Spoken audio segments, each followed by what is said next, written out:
pinanganak, lumaki, at nakatira pa rin sa Batangas. Sa Batangas ho. Saan mismo? San Jose, Batangas ho. Sa San Jose.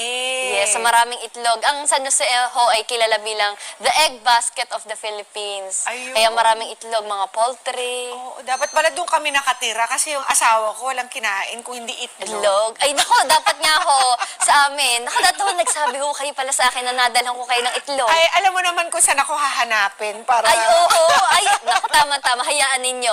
Pagbalik ko, kayo dadalhan ko ng maraming itlog. Okay, Queen, ay, ikaw ba'y nagugulat sa pagtanggap ng mga Pilipino sa'yo? Sa yung pagtitiktak, sa pag-embrace nila sa kultura ng Batangas? Sa totoo, oo. Dahil syempre, hindi ko naman din ho akalain. Sa tunay ho, dati ho, nung ho ako ay nagtatalent pa, nag-extra sa mga iba't ibang teleserye.